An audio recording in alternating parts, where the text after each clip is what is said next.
Welcome to the Restricted Handling Daily Intel Brief. This is what's been going on in Iran and the Middle East in the past 24 hours. The U.S. Iran negotiation track remains tense, and while the outlines haven't changed drastically, there are some new details. Iran continues to insist on an end to hostilities across all fronts: lifting of sanctions, release of frozen assets, reparations for war damage, and formal influence over the Strait of Hormuz. Washington's demands remain focused on limiting uranium access, controlling specific nuclear facilities, and partial access to frozen funds. Pakistan is still mediating, moving proposals back and forth, and the key point remains: neither side is stepping first. The standoff persists, and time is short as positions remain hardline. An update on the Barakah Nuclear Power Plant strike. Emirati authorities reported that 3 drones approached from Iraqi airspace. 2 were intercepted, but 1 struck an electrical generator outside the inner perimeter. Emergency systems restored power immediately, and the IAEA confirmed no radiation release. This limited strike adds a fresh layer of tension, signaling that Iran-linked forces can still reach critical infrastructure despite U.S. and Gulf defenses. UAE presidential advisor Anwar Gargash called the strike a dangerous escalation, while Saudi Arabia also intercepted drones from Iraq, showing the Gulf is now an active theater as well as a target. Strategically, the Strait of Hormuz remains the centerpiece of the conflict. Iran is reportedly moving to formalize a traffic management system through the strait, asserting control along designated routes.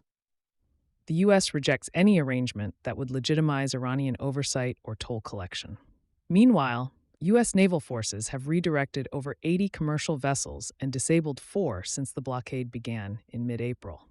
This creates a de facto rival blockade scenario, which has consequences for global shipping and energy markets.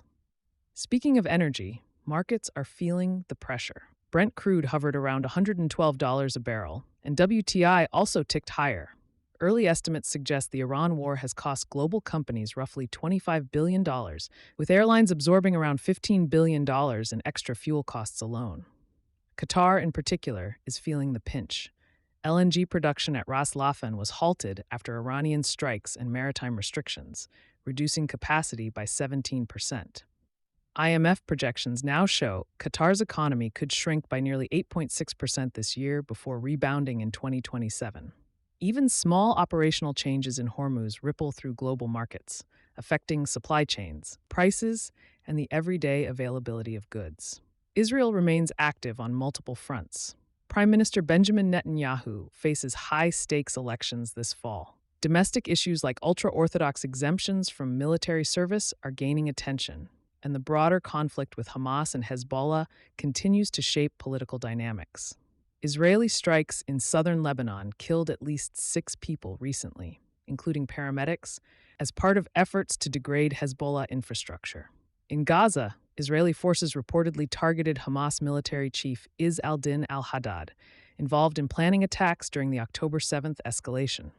These updates add nuance to the ongoing operational picture without changing the strategic stakes from prior briefings. Iranian financial and maritime workarounds continue to draw scrutiny. Nobitex, Iran's largest crypto exchange, has reportedly processed at least $2.3 billion through Tron and BNB chains since 2023, including flows tied to sanctioned Iranian entities. Additionally, Iran seized the Hui Chuan, a Honduran-flagged support vessel owned by a Chinese company near Hormuz, showing Tehran's willingness to assert limits even on partners. These maneuvers reinforce Iran's strategy of using both economic tools and maritime control to project power in the Gulf. U.S. counterterrorism operations continue outside the Gulf, providing a reminder that Washington's global focus is not limited to Iran. In Nigeria, U.S. forces killed roughly 20 Islamic State militants near Metele, following a joint operation that eliminated the group's alleged second-in-command.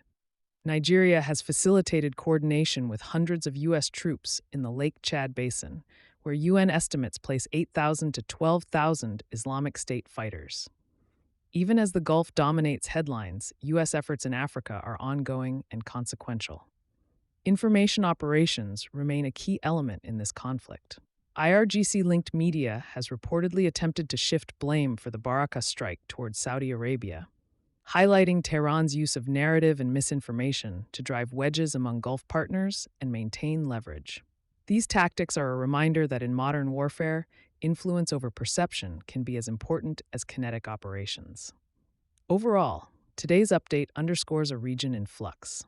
Diplomacy is fragile, energy choke points are contested, elections and domestic politics in Israel remain intertwined with military operations, and Iran continues to signal both capability and resolve.